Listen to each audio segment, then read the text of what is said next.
नमस्कार।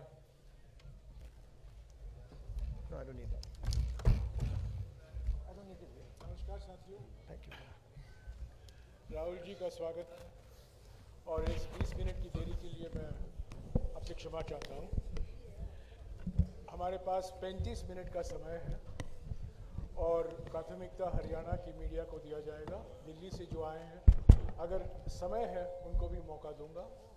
अगर आप लोगों में से किसी को मौका नहीं मिलेगा, आज 15 तारीख को जलंधर में अगला प्रेस कॉन्फ्रेंस है, वहाँ आपको निमंत्रण दिया जा रहा है। और आज 118 दिन में ये 10वां प्रेस कॉन्फ्रेंस है राहुल जी का। मैं राहुल जी से गुजारिश करूंगा कि अगर 2-3 मिनट के लिए वो एक ओपनिंग वक्तव्य दे दें, उसके बाद आप सवाल कर सकते हैं। राहुल जी। नमस्कार। सब बड़े सीरियस लग रहे हैं आप। आपका बहुत बहुत धन्यवाद, आप यहाँ आए। अब यात्रा कन्याकुमारी से हरियाणा तक पहुँची है और बहुत कुछ सीखने को मिला। बहुत लोगों से हम मिले और देश के दिल में जो है वो डायरेक्टली सुनने को मिला है हम सबको। हरियाणा में आपने रिस्पॉन्स देखा, बहुत अच्छा रिस्पॉन्स है, एनर्जेटिक, एंथुजियास्टिक रिस्पॉन्स है। शुरुआत की थी तो लोगों ने कहा कि देखिए केरला में जो रिस्पॉन्स मिलेगा, जो केरला में रिस्पॉन्स मिला वो कर्नाटक में नहीं मिलेगा, बीजेपी के स्टेट में नहीं मिलेगा। पता लगा कर्नाटक में केरला से भी बेहतर रिस्पॉन्स। फिर कहा कि भाई साउथ में मिला है, अब जब हम महाराष्ट्र पहुंचेंगे तो रिस्पॉन्स नहीं होगा, महाराष्ट्र में साउथ से भी अच्छा। और फिर जब हम हिंदी बेल्ट में जा रहे थे, कहते हैं हिंदी बेल्ट में तो बिल्कुल नहीं होगा, महाराष्ट्र में रिस्पॉन्स अच्छा, हिंदी बेल्ट में नहीं होगा। मध्य प्रदेश में देखा और भी इम्प्रूवमेंट। और फिर जब हम हरियाणा में आ रहे थे, नहीं बीजेपी की सरकार है, वो रिस्पॉन्स नहीं मिलेगा, और भी इम्प्रूवमेंट। मतलब जहाँ जितना हम आगे बढ़ते जा रहे हैं रिस्पॉन्स इम्प्रूव करता जा रहा है। तो मैं हरियाणा के युवाओं से, हरियाणा की जनता से, माताएं बहनों से दिल से धन्यवाद करना चाहता हूं कि आपने इतना प्यार दिया, आपने इतनी शक्ति दी, इसके लिए हम बहुत बहुत आभारी हैं। यहाँ पे लोगों ने, किसानों ने हमें हरियाणा की सच्चाई बताई, सड़कों पे हम चले हैं वो भी हमने देखा। तो रियलिटी हमारे और आपके सामने है। अब आप जो भी सवाल पूछना चाहते हैं पूछ सकते हैं। Would you like me to say it in English? Would you like me to say it in English or no need? No, I think Hindi is fine. Dainik Bhaskar से महेश कुमार।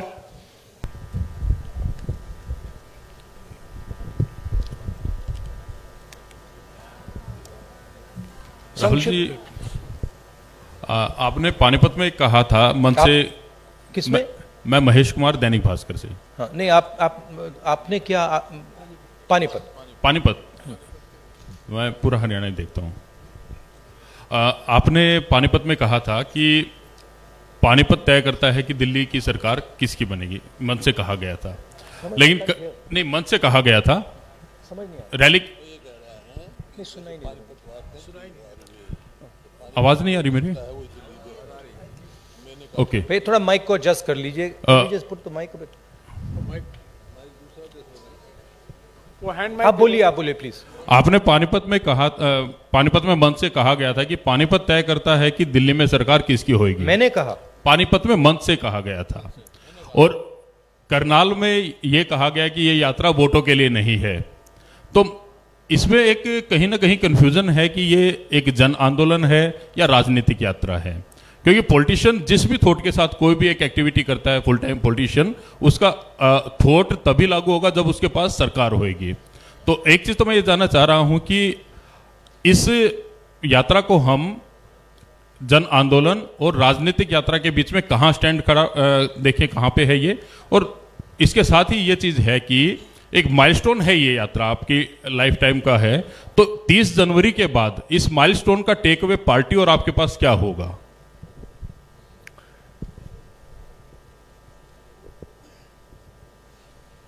ये जो यात्रा है जो हिंदुस्तान की आवाज़ को दबाया जा रहा है और जो हिंदुस्तान में डर फैलाया जा रहा है, हिंदुस्तान को जो बांटा जा रहा है, एक जात को दूसरी जात से, एक धर्म को दूसरे धर्म से जो लड़ाया जा रहा है, उसके खिलाफ ये यात्रा है। इस यात्रा का एक और लक्ष्य है और वो मेरा पर्सनल लक्ष्य है, और जो हमारे साथ लोग चल रहे हैं वो उनका भी लक्ष्य है। वो है कि हम इस यात्रा को तपस्या जैसे देख रहे हैं। हम अपने देश से प्यार करते हैं, देश की जनता से प्यार करते हैं, किसानों से, गरीब लोगों से प्यार करते हैं और उनके साथ हम चलना चाहते हैं। तो यात्रा का लक्ष्य पर्सनल है। यात्रा का लक्ष्य देश की जनता को देश की सच्ची आवाज सुनाने का है। अब देखिए, उससे राजनीतिक फायदा हो, नुकसान हो, उसके बारे में मैं नहीं कह सकता हूं, मगर यात्रा का लक्ष्य अवेयरनेस का है। और जो मेन 3 बातें हैं जो हम सब जगह कहते हैं, भारत जोड़ो, डर के खिलाफ खड़े हो, नफरत मत करो, ये एक मुद्दा है। दूसरा मुद्दा, जो हिंदुस्तान में इकोनॉमिक इनइक्वालिटी हो रही है, जो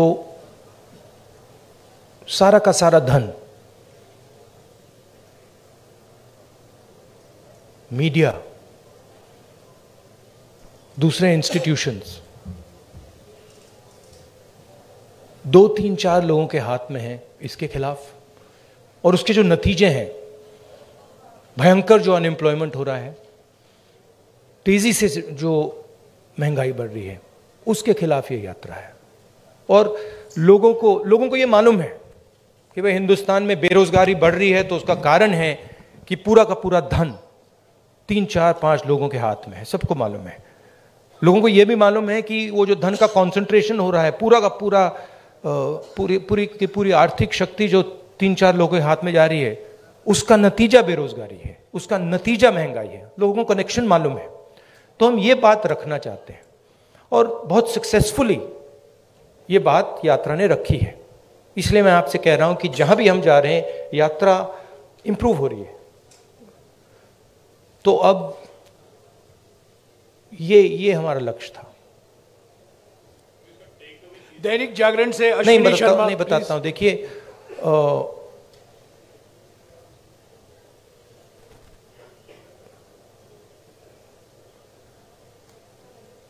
जब अर्जुन मछली की आंख में तीर मार रहा था, तो उसने आपसे कहा, उसने कहा कि आंख में तीर मारने के बाद मैं क्या करूंगा? कहा था क्या? नहीं कहा था ना। उस कहानी का मतलब है, वो गीता में भी है, तुम काम करो, जो होना है होगा, ध्यान काम पे रखो। तो वही थिंकिंग है यात्रा की भी। आपका सवाल अच्छा है। यात्रा के बाद एक और काम होगा, उसके बाद शायद एक और काम होगा, फिर आपको जवाब मिल जाएगा। शुक्रिया राहुल जी। जागरण से अश्विनी शर्मा। संक्षिप्त में प्लीज। हेलो, संक्षेप में मेरा सवाल इतना है सर कि यात्रा शुरू होने से पहले का राहुल गांधी और आज के राहुल गांधी में कितना अंतर है? हाँ, थैंक यू। हाँ, यात्रा शुरू होने से पहले के राहुल गांधी और करनाल तक पहुंचे, इसमें कितना अंतर आया है आपके अनुभव में और व्यक्तित्व में? भैया, ये तो आपका डिसीजन है। ये तो आप लोग जज, जूरी और एक्सिक्यूशनर हो। मेरा निर्णय तो नहीं है, मेरा डिसीजन तो नहीं है। तो ये तो आपको डिसाइड करना पड़ेगा राहुल गांधी क्या है, कौन है, क्या नहीं है, क्या बदलाव आया, क्या बदलाव नहीं आया। उसमें थोड़ी सी सच्चाई आप बोल सकें तो अच्छी बात होगी, और नहीं बोल सकें तो वो भी ठीक है। पंजाब केसरी से मनोज राणा।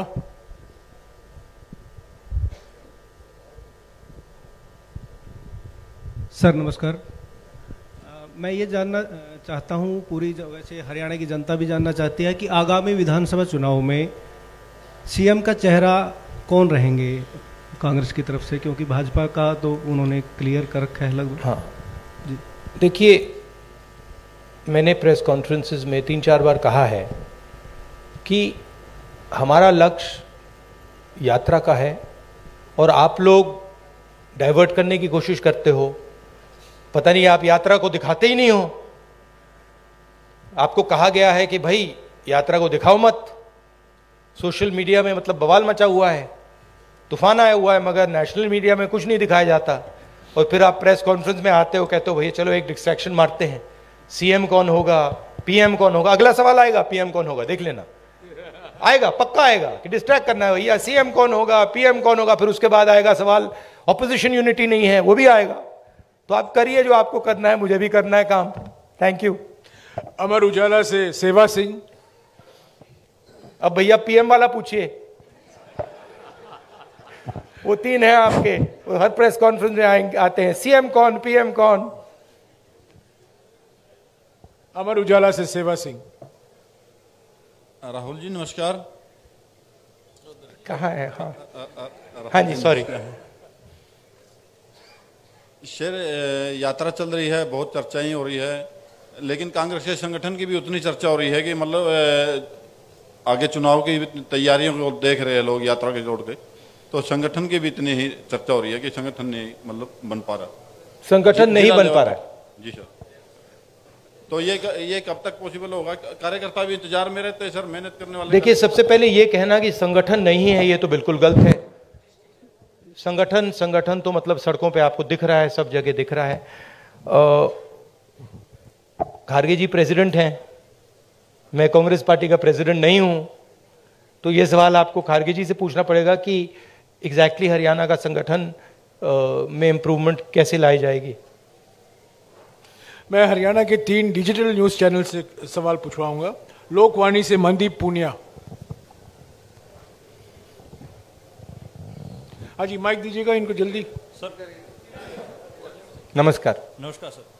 सर मैं आपसे ये सवाल पूछना चाहता हूँ कि आप लगातार कह रहे हैं कि डर का माहौल है, नफरत फैल रही है, डर का माहौल है। आपकी सरकार छत्तीसगढ़ में है, वहाँ पर सोनी सोरी जो कि इंटरनेशनल ह्यूमन राइट एक्टिविस्ट मानी जाती हैं, उनके घर की बिजली काट दी गई है, वो अंधेरे में रह रही हैं। अभी कुछ दिन पहले वहाँ पर एक 19 साल के आदिवासी लड़के का छत्तीसगढ़ पुलिस एनकाउंटर करती है। तो डर का माहौल भी आपको दिख रहा है, और क्योंकि इस यात्रा से आप कह रहे हैं कि सिविल सोसाइटी, पत्रकार, वकील, जो भी सेक्शन डरा हुआ है, उसके आप दिल की उसकी मन की उसको डर को आप कम करना चाहते हैं। तो सोनी सोरी जो कि इंटरनेशनल एक्टिविस्ट हैं, वो डर में वहाँ अंधेरे में बैठी हुई हैं, तो वहाँ आपकी सरकार है। बाकी अगर आपकी सरकार सेंटर में आ गई तो फिर वही जो छत्तीसगढ़ में रहा, क्या वही होगा? नहीं, सबसे पहली बात यह है, देखने की बात है कि ये जो आपने मेरे सामने सवाल रखा है, ये आप नरेंद्र मोदी जी के सामने रख सकते हैं क्या? सबसे पहली बात ये है। कहाँ रखे हैं आपने? नहीं, कवरेज एक व्यक्ति के सामने सवाल रखना और कवरेज करना में बहुत फर्क होता है। प्रधानमंत्री जी ने ऐसे कितने प्रेस कॉन्फ्रेंस किए हैं जहां पे कोई भी पत्रकार उनसे ऐसा सवाल पूछे। सबसे पहली बात यह है, ठीक है। दूसरी बात यह है कि मैं कह रहा हूं कि देश की जनता को बांटकर उनमें नफरत फैलाई जा रही है। हिंदू मुस्लिम, अलग अलग जात के लोगों को लड़ाया जा रहा है। क्या कांग्रेस पार्टी ये करती है?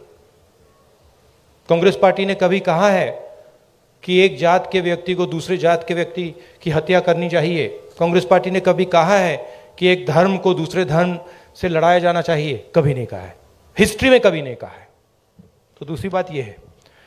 तीसरी बात यह है कि जो वहां पे डर का माहौल है,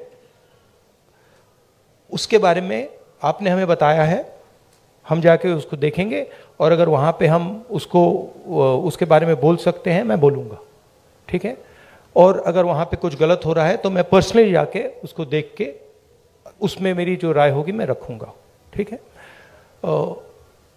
मगर मेन बात यह है कि जो देश में आज नफरत फैलाई जा रही है, जो हिंसा की जा रही है, वो छत्तीसगढ़ सरकार एज अ पॉलिसी नहीं कर रही है।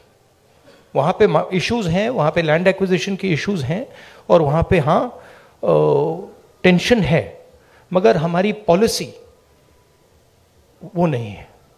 धन्यवाद। मसले से सर्वमित्र कंबोज। नमस्कार सर। इधर सर मैं देख रहा हूं आप स्पीच में जवान और यात्रा के बाद मैं आपको बताना चाहता हूं कि मैं पर्सनली वहां जाऊंगा और पर्सनली इस बात को समझने की कोशिश करूंगा। अगर वहां पे कोई कमी है तो उसको मैं सुधारूंगा। नमस्कार सर। इधर ही सर, आप हर स्पीच में तकरीबन जवान और किसान की बात करते हैं। हाँ जी। किसान की अगर बात करें तो आपको पता है लंबा आंदोलन हमारे देश में हुआ, हालांकि सरकार ने कानून वापस ले लिए, लेकिन एमएसपी का मुद्दा अभी भी बरकरार है। उसके लिए किसान अभी भी संघर्ष कर रहा है। पंजाब में अभी चल रहा है, हरियाणा में भी चल रहा है। आपकी सरकार थी तब स्वामीनाथन आयोग की रिपोर्ट आ गई थी, लेकिन आपने लागू नहीं की। क्या अगर आपकी सरकार आ जाती है तो आप स्वामीनाथन आयोग की रिपोर्ट को लागू करेंगे? और जो किसान एमएसपी मांग रहा है, क्या वो आप एमएसपी देंगे? देखिए, ऐसी ये जो चीजें होती हैं, ये ऐसे कैजुअली नहीं कहा जा सकता है, ठीक है। कि भैया, सबसे पहले मैं एक कांग्रेस पार्टी का मेंबर हूं, कांग्रेस पार्टी का लीडर हूं, बहुत सारे और हैं। तो अगर हम इस बात को सीरियसली कहना चाहते हैं तो ये डिस्कशन हम अपनी मैनिफेस्टो कमिटीज में करते हैं और उसको सीरियसली असेस करते हैं जी। उसके फाइनेंशियल इंप्लीकेशंस असेस करते हैं, उसके दूसरे इंप्लीकेशंस असेस करते हैं और फिर उस पर निर्णय लेते हैं जी। मैं यहां कह सकता हूं हाँ करेंगे ना करेंगे, उसका कोई मतलब नहीं है। जो हमारे मैनिफेस्टो में आएगा वो हमारा डिसीजन होगा और वो गारंटी करके हम करेंगे। जैसे हमने न्याय योजना के बारे में कहा था, हमने अलग अलग स्टेट्स में कर्जा माफी की बात की थी। जब हमारे मैनिफेस्टो में आ जाता है वो होगा ही होगा, ठीक है। तो पहली बात ये है। दूसरी बात ये है कि हम एक्सेप्ट करते हैं कि जो किसान है उसको चारों ओर से घेरा जा रहा है, उसको डायरेक्टली मारा जा रहा है। फ्यूल प्राइसेस से लेकर डायरेक्ट डीजल पेट्रोल के प्राइस से डायरेक्ट मारा जा रहा है, उसको इनडायरेक्टली मारा जा रहा है। बीमा का वो पैसा देता है, तूफान आता है, आंधी आती है, उसको पैसा नहीं मिलता। उसको डायरेक्टली खाद की प्राइसेस से मारा जा रहा है। तो हम एक बात एक्सेप्ट करते हैं कि जो हमारे देश की जो रीढ़ की हड्डी है, जो रीढ़ की हड्डी प्रोडक्शन करता है, जो हमें भोजन देता है, उस पर आक्रमण हो रहा है। वो जो 3 किसान की काले कानून थे, वो कानून नहीं थे, वो किसान को मारने के हथियार थे। जैसे डिमोनेटाइजेशन और गलत जीएसटी छोटे व्यापारियों को मारने के हथियार हैं, वो पॉलिसीज नहीं है, ठीक है। तो हम समझते हैं कि उनको प्रोटेक्शन की जरूरत है। और एक और बात, एक्सपोर्ट पॉलिसी भी उनको मारने का, उनसे चोरी करने का एक तरीका है, ठीक है। तो हम जानते हैं कि किसान पर आक्रमण हो रहा है और मैं आपको एक बात की गारंटी दे दूंगा कि कोई भी कांग्रेस पार्टी की सरकार आएगी, वो आक्रमण बंद होगा, किसान की रक्षा होगी, उसकी प्रोटेक्शन होगी। और अगर हम अरबपतियों का लाखों करोड़ रुपए कर्जा माफ कर सकते हैं तो हम किसानों की भी मदद कर सकते हैं। ये मैं आपको गारंटी करके दे सकता हूं। एमएसपी बहुत जरूरी मुद्दा है, उस पर हम चर्चा करेंगे, इंटरनल डिस्कशन करेंगे और उस पर हम निर्णय लेंगे। मगर मैं ऐसे प्रेस कॉन्फ्रेंस में इन चीजों के बारे में फ्लिपेंटली नहीं बोल सकता। मैं सीरियस आदमी हूं। मैं अगर मेरे मुंह से कुछ निकलता है तो क्रेडिबली निकलना चाहिए, सच्चाई निकलना चाहिए। नहीं, सप्लीमेंट्री नहीं, एक सेकंड, जवान की बात करता हूं। बेरोजगारी की बात बहुत ज्यादा, जिस स्टेट में आप बैठे हैं आंकड़ों के हिसाब से टॉप पर, सप्लीमेंट्री प्लीज, टॉप पर। नो सप्लीमेंट्री नहीं। जवान के बारे में मैं आपको बताता हूं। आपके एक सेकंड सर। आप कहते हैं कि कोई इंजीनियरिंग में जा रहा है, कोई मेडिकल करता है, आईएएस करना चाहते हैं, लेकिन जॉब्स नहीं है, यानी कि उनको पता नहीं कितनी जॉब्स हैं। तो आपके पास क्या ऐसा रोड मैप है? हमारे देश में हर साल लाखों ग्रेजुएट निकलते हैं, पोस्ट ग्रेजुएट निकलते हैं, सरकारी और प्राइवेट नौकरी में ऐसा कौन सा रोड मैप होगा कि हम उनको सेट कर पाएं? देखिए, ये देश अपने युवाओं से झूठ बोल रहा है, ठीक है? झूठ क्या है? मैं अब 3000 किलोमीटर चला हूं, युवाओं से मैं पूछता हूं, बच्चों से पूछता हूं क्या करना चाहते हो, 5 जवाब मिलते हैं, engineer, doctor, lawyer, army, administration, ठीक है? और सारे के सारे, मतलब हजारों बच्चों ने मुझे ये 5 जवाब दिए हैं। रियलिटी ये है कि इनमें से 10% को, 15% को, ज्यादा से ज्यादा 10% भी मुश्किल है, 10% को इंजीनियर, डॉक्टर, लॉयर ये जॉब्स मिल जाएंगे, बाकी को नहीं मिलेंगे। तो इन सब के सपने टूटेंगे। मेरे पास एक बच्ची आई, कहती है मैं आईएएस में जाना चाहती हूं। मैंने कहा ठीक है बेटा, आईएएस में हर साल कितने लोग जाते हैं? मुझे कहती है 5 लाख लोग जाते हैं। मैंने उससे कहा नहीं बेटा, 5 लाख लोग नहीं जाते हैं, 150 लोग जाते हैं। रोने लग गई। तो ये देश अपने बच्चों से, अपने भविष्य से झूठ बोल रहा है और ये इनका दिल तोड़ेगा। हर रोज इनका दिल टूटता है, इनके सपने टूटते हैं। क्यों टूटते हैं? क्योंकि जो लोग इस देश को रोजगार दे सकते हैं, उनकी हम मदद नहीं करते हैं, उनकी हम प्रोटेक्शन नहीं करते हैं, उनके स्ट्रक्चर के बारे में हम नहीं सोचते। रोजगार कहां से आएगा? रोजगार अगर आप सेकंड ग्रीन रेवोल्यूशन करोगे, एग्रीकल्चर को ट्रांसफॉर्म करोगे, फूड प्रोसेसिंग फैक्ट्रीज के जाल बिछाओगे, रोजगार वहां से आएगा। करोड़ों लोगों को रोजगार मिल सकता है और रिस्पेक्टेबल रोजगार मिल सकता है। दूसरी बात, जो स्मॉल और मीडियम इंडस्ट्रीज को डिस्ट्रॉय किया गया है, और कोई शब्द ही नहीं है, डिस्ट्रॉय किया गया है। जीएसटी, डिमोनेटाइजेशन और कोविड के समय जो किया, वो दूसरे लोग हैं जो रोजगार दे सकते हैं, करोड़ों लोगों को रोजगार दे सकते हैं। मैं आपसे सवाल पूछना चाहता हूं, आप मुझे वो नाम बता दीजिए जो छोटी कंपनी चलाता हो, स्मॉल और मीडियम साइज इंडस्ट्री चलाता हो, जो आज लाखों करोड़ का मालिक हो गया है। नाम बता दो मुझे। आप ये होंडा गाड़ी चलाते हैं, इसका मालिक मैकेनिक था। ये टोयोटा गाड़ी चलाते हैं, इसका मालिक मैकेनिक था। आप मुझे मैकेनिक का नाम दे दो जो इस देश में बड़ा उद्योगपति बन गया है, बताओ। नहीं है। तो जो रोजगार दे सकते हैं, जो सपने पूरे कर सकते हैं, उनकी हत्या हो रही है। तो रोड मैप क्या है? रोड मैप यह है कि जो स्मॉल और मीडियम इंडस्ट्री की बेस है हिंदुस्तान की, उसको प्रोटेक्ट करा जाए, उनको फाइनेंस दिया जाए, और ये जो छोटे छोटे बिजनेसेस हैं, इनको टेक्नोलॉजी के साथ ट्रांसफॉर्म करके इनमें से 5-10% को बड़े बिजनेसेस बना जाए। ये दूसरा रोड मैप है। तीसरा रोड मैप है कि हमारा जो शिक्षा का सिस्टम है, ये सिर्फ 5 चीजें सिखाने की कोशिश कर रहा है, मतलब 5 रास्ते दिखा रहा है। इस देश में लाखों रास्ते हैं। जिस दिन ये देश स्किल्स की रिस्पेक्ट करना शुरू कर जाए, उस दिन ये देश सच्चा सुपर पावर बन जाएगा। उस दिन तक ये सब खोखला है। इस देश में स्किल्स जो होती हैं, चाहे वो बढ़ई की हो, चाहे वो मैकेनिक की हो, किसी की भी हो, चाहे वो किसान की हो, उसकी कोई इज्जत नहीं करता है, उसका मजाक उड़ाते हैं, देखो ये क्या कर रहा है। जिस दिन वो हो जाएगा, उस दिन ये देश चाइना का मुकाबला कर जाएगा और यहां पे made in India, made in India, made in India सब जगह दिखना शुरू हो जाएगा। वो रोड मैप है। धन्यवाद। शुक्रिया राहुल जी। हमारे पास सिर्फ 10-12 मिनट है। सवाल संक्षिप्त में कीजिएगा और फिर से गुजारिश करूंगा सप्लीमेंट्री मत पूछिएगा प्लीज, ये रैपिड फायर होना है। कई लोग को मौका देना चाहता हूं मैं।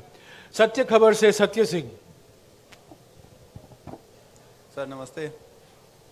सर पिछले काफी समय से हम लोग देख रहे हैं कि जो कांग्रेस पहले डिफेंस मोड में रहती थी अब अटैकिंग मोड में है, हर जगह पे जवाब दिया जा रहा है। आपकी टीम ये अच्छा काम कर रही है, पर मैं हरियाणा के संदर्भ में आपसे एक सवाल करना चाहता हूं और वो सेंटर से ही सवाल रहता है।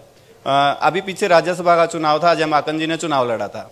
उस समय में एक क्रॉस वोटिंग हुई थी, कांग्रेस के पास वोट पूरे थे, उसके बावजूद कांग्रेस अपना राज्यसभा का सदस्य नहीं भेज पाई थी। उस पे ना आज तक कोई जांच की बात आई है और ना अभी तक उस पे कोई कार्रवाई जैसी बात है। सर आपसे मैं ये जानना चाहता हूँ, क्या इस प्रकार के मुद्दों पर भी, जिस प्रकार से देखिए सोशल मीडिया की बात करें, सोशल फेस बनाने की बात करें, कांग्रेस का जबरदस्त फेस होता जा रहा है, क्या ऐसे मुद्दों पर भी पार्टी में चर्चा होती है? Distraction attempt number 2।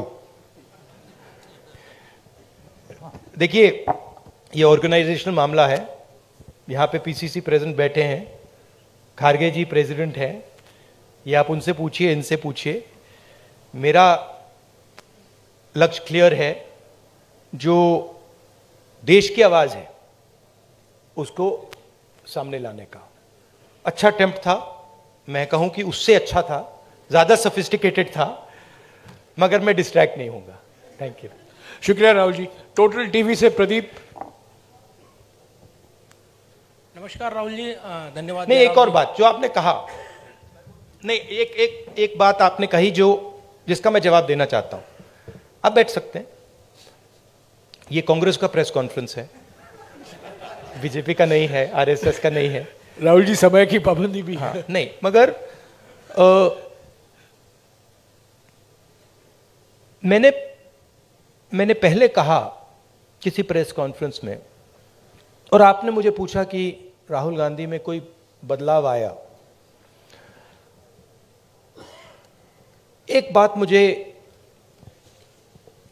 बहुत गहराई से समझ आ गई है कि ये जो लड़ाई है ये एक्चुअली राजनीतिक लड़ाई नहीं है, सुपरफिशियली ये राजनीतिक लड़ाई है। जब हम बीएसपी से लड़ते हैं या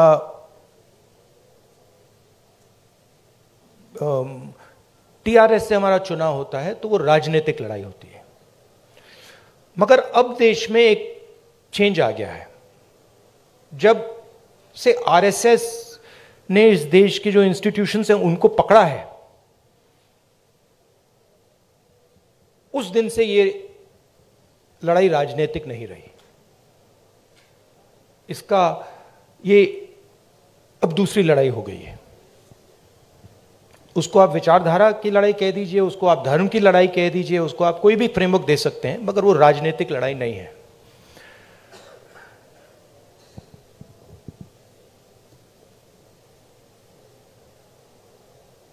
कांग्रेस पार्टी की अगर आप हिस्ट्री देखें, जो आपने कहा कार्यकर्ता में जोश आ गया है, ये तपस्या का संगठन है। इसको अगर आप तपस्या में लगाते हैं तो इसकी एनर्जी बढ़ती है। बीजेपी पूजा का संगठन है, उसको अगर आप पूजा में लगाएंगे उसमें स्ट्रेंथ आती है। अब बीजेपी, अब पूजा दो तरीके की होती है, धर्म की बात कर रहा हूं। पूजा नॉर्मली होती है कि भाई मैं भगवान के पास जाता हूं और मैं उनसे कुछ मांगता हूं, मगर इनिशिएटिव जो पूजा करता है उसका होता है। ठीक है, आरएसएस की पूजा अलग है। आरएसएस चाहता है कि फोर्सिबली उनकी पूजा हो। मोदी जी चाहते हैं, इसलिए वो आपसे नहीं मिलते हैं, कि फोर्सिबली उनकी पूजा हो और देश में सब लोग उनकी पूजा करें। उसका रिस्पॉन्स एक ही हो सकता है, उसका रिस्पॉन्स तपस्या ही हो सकता है, और कोई रिस्पॉन्स नहीं हो सकता है। और इसीलिए ये जो यात्रा है ये बहुत सक्सेसफुल है, क्योंकि इसमें सिर्फ कांग्रेस पार्टी तपस्या नहीं कर रही है, सिर्फ एक व्यक्ति तपस्या नहीं कर रहा है, इसमें लाखों लोग तपस्या कर रहे हैं। और इस यात्रा का मैसेज यही है कि जो मैंने अभी आपको बोला, जो आपने रोड मैप की बात पूछी, कि इस देश में तपस्या की रिस्पेक्ट होनी चाहिए, स्किल्स की रिस्पेक्ट होनी चाहिए, काम की रिस्पेक्ट होनी चाहिए।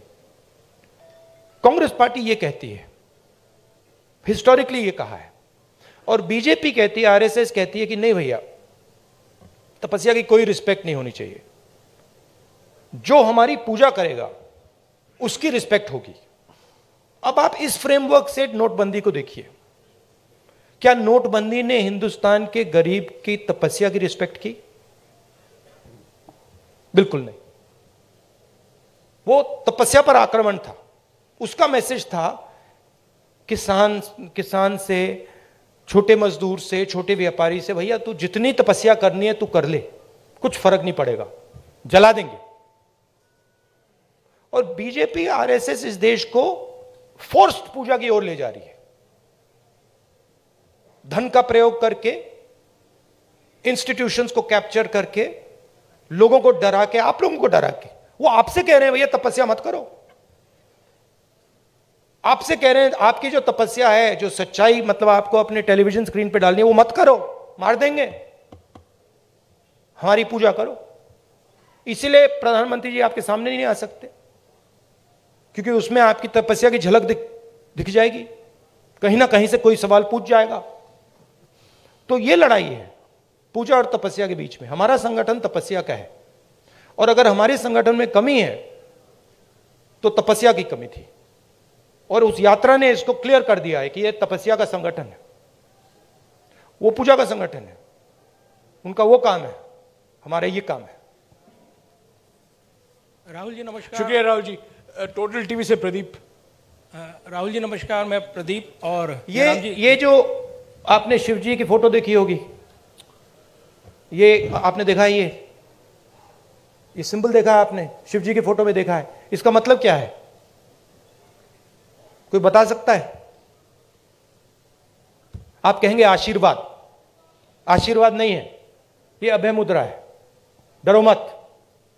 ये तपस्या का सिग्नल है, अपना काम करो, तपस्या करो, डरो मत। इसीलिए तो कांग्रेस का ये सिंबल है। नहीं, आप हंस रहे हो, मैंने रिसर्च किया है, ये सिंबल कहां से आया, कैसे आया, मैं आपको किसी दिन बता दूंगा, आप हैरान हो जाओगे। अच्छा, आपने गुरु नानक की फोटो देखी है? उसमें भी आपने देखा होगा, देखिए ना। बुद्धा की फोटो देखी है, उसमें भी अभय मुद्रा। महावीर जी की फोटो देखी है, उसमें भी अभय मुद्रा। तो तपस्या डर में बहुत बड़ा गहरा लिंक है, और ये चाहते हैं, और ये इन्होंने पहले भी किया था। फ्रीडम की जो लड़ाई थी, आजादी की जो लड़ाई थी, वो तपस्या की लड़ाई थी, और इन्हीं लोगों ने अंग्रेजों से पूजा करवाई थी। तो हिस्ट्री है ये, उसको मिटाया नहीं जा सकता, रिपीट हो रही है। शुक्रिया राहुल जी। मेरा डर है कि मैं 5 मिनट में इसको खत्म नहीं कर पाऊंगा। राहुल जी 5 मिनट है, सिर्फ 5 मिनट है प्लीज। फाइनली टोटल टीवी से प्रदीप। फाइनली धन्यवाद राहुल जी। नमस्कार जयराम जी, धन्यवाद आपका सवाल पूछने का मौका देने के लिए। राहुल जी, हमने देखा है जब ये यात्रा चल रही है, आपकी टी शर्ट बहुत चर्चाओं में है, और खासतौर से मुझे आप लोगों ने डांट भी पड़वा दी। और ये डांट पड़वा दी आपने मुझे, टी शर्ट कर करके मामा ने डांट मार दी मुझे कि तुम कैसे घूम रहे हो। राहुल जी, सवाल मेरा यह है कि ये यात्रा जो है राहुल गांधी की इमेज बदलने में कितनी कामयाब रही है? चर्चा ये भी है राहुल गांधी की इमेज बदली है, आप इसे एक बड़ी उपलब्धि व्यक्तिगत तौर पर देखते हैं? और दूसरा सवाल इसी से जुड़ा, नहीं, एक ही सवाल प्लीज प्रदीप, एक ही सवाल प्लीज। हरियाणा का जिक्र प्लीज, मुझे रोकना पड़ेगा आपको, प्लीज एक ही सवाल। राहुल गांधी आपके दिमाग में है, मैंने मार दिया उसको, वो है ही नहीं, मेरे माइंड में है ही नहीं, गया, वो गया। जिस व्यक्ति को आप देख रहे हो वो राहुल गांधी नहीं है, वो आपको दिख रहा है। बात नहीं समझे आप? हिंदू धर्म को पढ़ो, थोड़ा शिव जी को पढ़ो, समझ आ जाएगी बात। ऐसे मत हैरान मत हो, हैरान मत हो। राहुल गांधी आपके दिमाग में है, मेरे दिमाग में है ही नहीं। राहुल गांधी बीजेपी के दिमाग में है, मेरे दिमाग में है ही नहीं।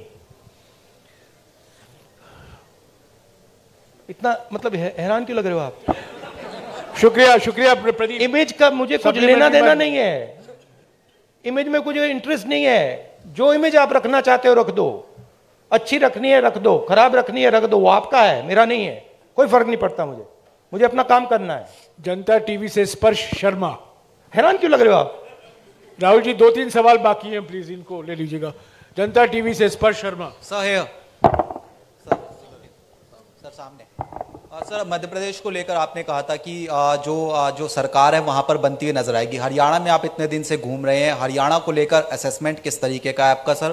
प्लस सर जोशीमठ में जिस तरीके के हालात है सर, उसको लेकर क्या कहेंगे? देखिए, हरियाणा का मैं आपको बता देता हूं, और सिर्फ हरियाणा का नहीं, नॉर्दर्न बेल्ट में एक्चुअली काफी हैरान हुआ कि आप लोगों ने कहा था कि नॉर्दर्न बेल्ट में रिस्पॉन्स अच्छा नहीं आएगा।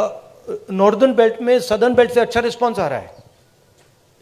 यूपी में आपने देखा, पता नहीं देखा या नहीं, यूपी में, मध्य प्रदेश में, राजस्थान में और हरियाणा में ट्रेमेंडस रिस्पॉन्स है, बहुत अच्छा रिस्पॉन्स है।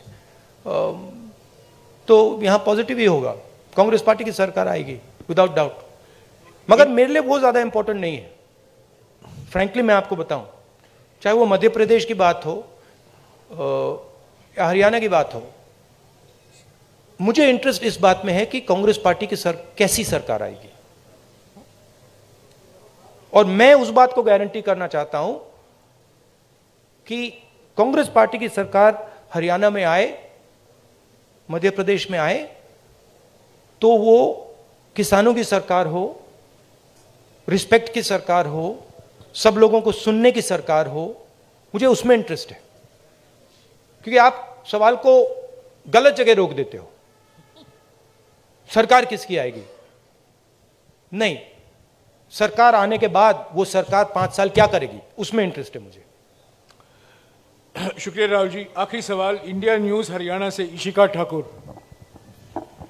नमस्कार सर, आपने कहा कि अब लड़ाई तपस्या की है, राजनीतिक नहीं, तो क्या अब आप तपस्वी हो गए हैं? नहीं, मैं तपस्वी था, आप भी तपस्वी हैं। ये देश तपस्वियों का देश है। जैसे लोगों ने कहा कि देखो राहुल गांधी कितने किलोमीटर चल गया, लोग ये क्यों नहीं कहते कि देखो किसान कितने किलोमीटर चलता है? हिंदुस्तान का कोई भी किसान नहीं है जो मुझसे ज्यादा नहीं चला है, एक नहीं है। हिंदुस्तान का ऐसा आप एक मजदूर नहीं मिलेगा आपको जो मुझसे कम चला है। हम ये क्यों नहीं कहते देखो देखो मजदूर कितने किलोमीटर चला है? क्योंकि हम तपस्या की रिस्पेक्ट नहीं करते हैं, मैं करता हूं। तो ये चेंज लाना है, और ये देश तपस्वियों का है, ये देश पुजारियों का नहीं है। रियलिटी इस देश की ये है।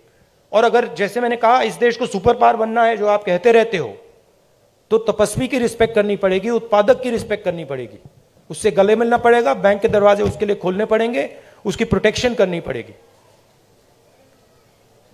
शुक्रिया राहुल जी, शुक्रिया। नहीं madam, please sit down, please sit down, please sit down. शुक्रिया राहुल जी, प्लीज। नहीं, अभी वक्त खत्म हो चुका है, please sit down. Rahul ji please don't answer, please.